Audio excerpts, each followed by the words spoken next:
Assalamualaikum warahmatullahi wabarakatuh.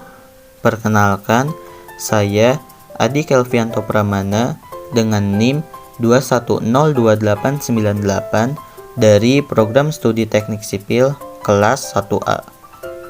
Tujuan saya membuat video ini yaitu untuk memenuhi salah satu tugas mata kuliah pendidikan Pancasila yang diampuh oleh Ibu Sri Wahyuni Tanzil, SPD, MPD. Kali ini saya akan menjelaskan tentang dinamika dan tantangan Pancasila sebagai dasar negara dan pandangan hidup, di mana Pancasila berfungsi sebagai dasar negara sekaligus pandangan hidup untuk warga negara Indonesia. Pancasila sebagai dasar negara dan pandangan hidup memiliki arti bahwa Pancasila dijadikan sebagai dasar penyelenggaraan negara. Ini artinya sikap dan tingkah laku dalam bermasyarakat, berbangsa, dan bernegara harus sesuai dengan nilai-nilai Pancasila. Pancasila dalam penerapannya sebagai dasar negara maupun pandangan hidup bangsa tentu mengalami berbagai dinamika. Dinamika tersebut sangat beragam, baik dari cara penerapan, penafsiran, dan keberterimaan masyarakat terhadap sila-silanya. Perubahan pun selalu terjadi dari masa ke masa dan ikut menyumbang dalam dinamika perwujudan Pancasila sebagai dasar negara dan pandangan hidup bangsa. Karena kedudukan Pancasila sebagai dasar negara dan pandangan hidup bangsa telah disepakati oleh seluruh bangsa Indonesia, akan tetapi dalam perwujudannya banyak sekali mengalami dinamika atau pasang surut.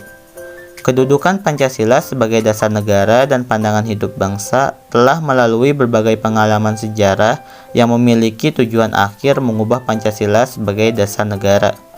Bahkan, sejarah bangsa telah mencatat bahwa pernah ada upaya untuk menggantikan Pancasila sebagai dasar negara dan pandangan hidup bangsa oleh ideologi lain.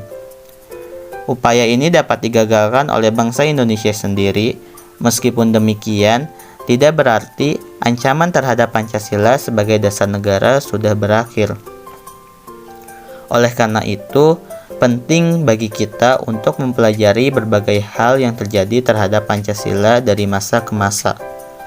Perwujudan nilai-nilai Pancasila sebagai dasar negara telah dilaksanakan sejak masa awal kemerdekaan, Orde Lama, Orde Baru, dan masa reformasi sampai sekarang ini.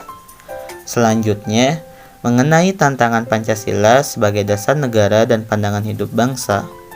Pancasila sejatinya merupakan ideologi terbuka, yakni ideologi yang terbuka dalam menyerap nilai-nilai baru yang dapat bermanfaat bagi keberlangsungan hidup bangsa. Namun, di sisi lain, diharuskan adanya kewaspadaan nasional terhadap ideologi baru. Apabila Indonesia tidak cermat, maka masyarakat akan cenderung ikut arus ideologi luar tersebut. Sedangkan ideologi asli bangsa Indonesia sendiri yakni Pancasila malah terlupakan baik nilai-nilainya maupun implementasi dalam kehidupan sehari-hari.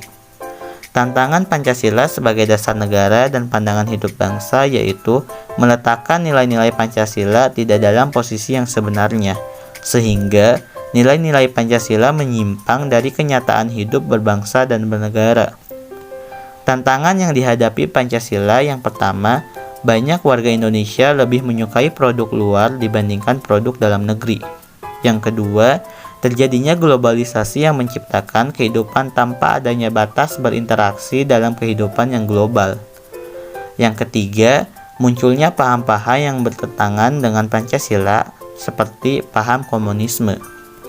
Untuk itu, sekian video yang saya sampaikan. Semoga dapat bermanfaat bagi kita semua. Mohon maaf bila ada kesalahan. Wassalamualaikum warahmatullahi wabarakatuh.